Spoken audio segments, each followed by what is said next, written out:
Kick the flow, kick the flow, kick the flow, kick the flow, kick the flow.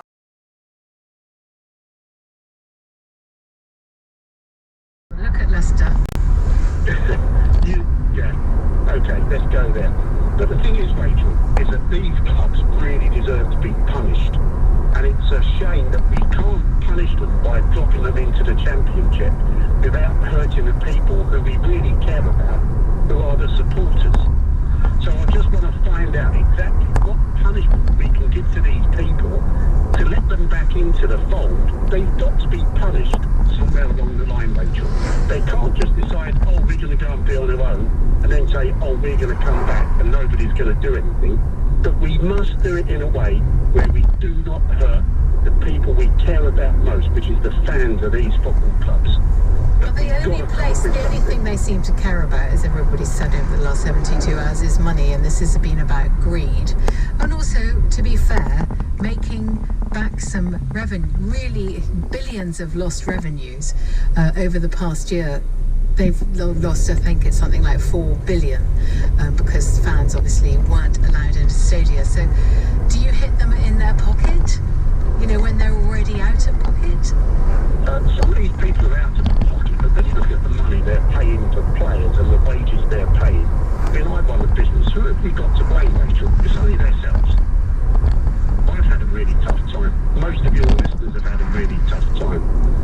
What's your business, David? During this pandemic. What's been your business? I've got to. I teach CPR and Safe Lives.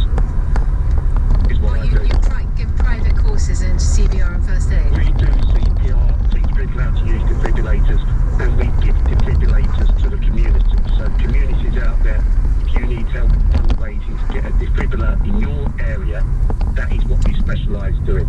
We just want to go out and save lives.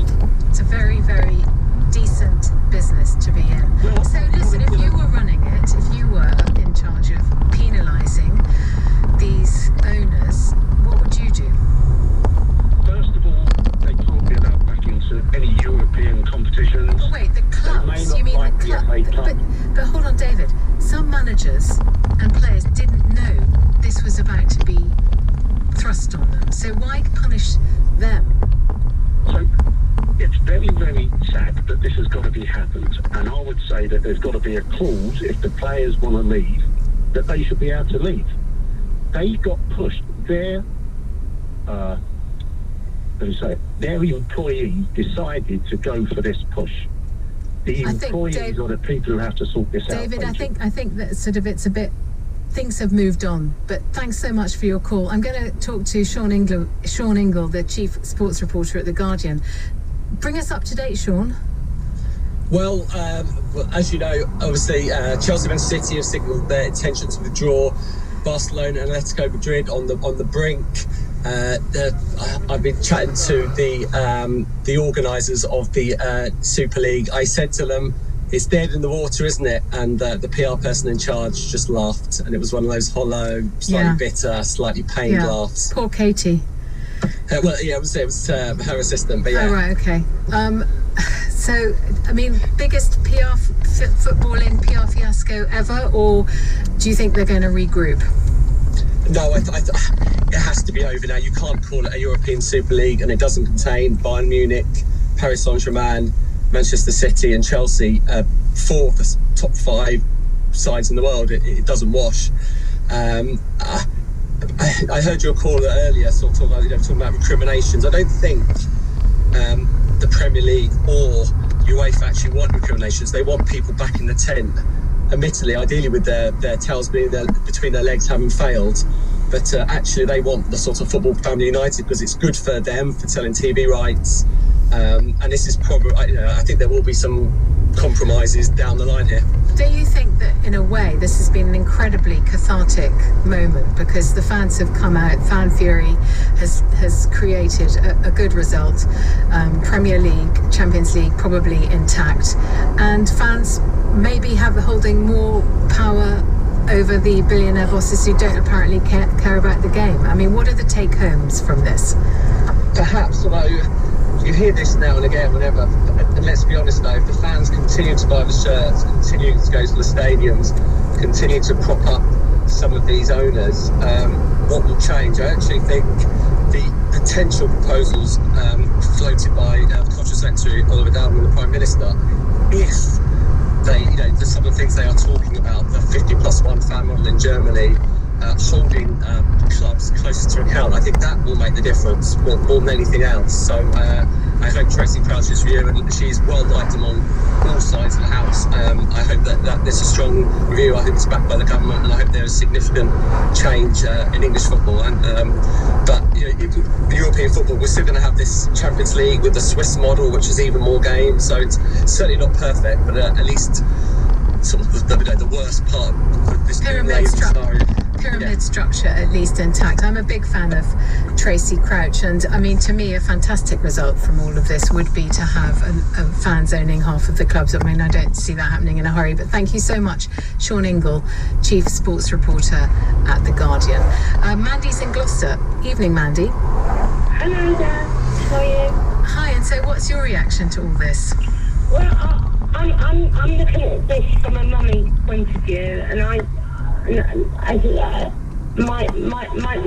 eldest son is 35 now, and over the years we've used to spend absolute fortune on all this strips and football boots and curtains and bedding for children, and I just think these people that own these companies, these football teams, are just taking a mickey out of everybody. They're just like, how on earth can somebody that lives in a normal housing, a normal so you think they create the desire to earn, football? Boys, I remember I used to buy Oliver Chelsea strip. I mean, it was like 60 quid, something like that. Yeah, huge amount. Yeah, it's just. I just think they're just like not being fair on the normal Joe blogs. It's just disgusting. It's just. So do you think that? I mean, what about this? All the merch is much cheaper, the tickets are cheaper, and the players are paid much less. Exactly. I mean, these I support Arsenal's ladies team because my dad was an Arsenal supporter, and I'm all for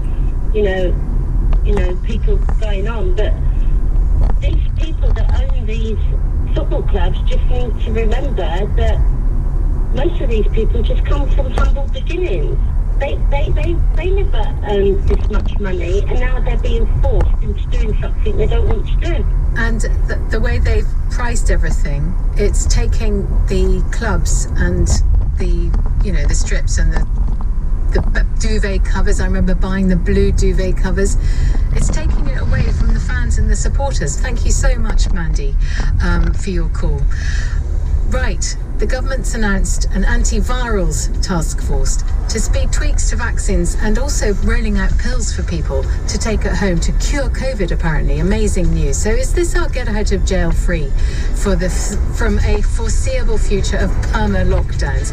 The Prime Minister cancelled his trip to India yesterday, but today he said we have to learn to live with the virus. Is this the way forward out of our long nightmare? Instead of slamming the stable door shut after the mutants have invaded, we bank our gains. Is it time to accept that we've won? Get over it. We have to live with the virus. Plus, the result in the trial of Derek Chauvin. Stay with us on LBC.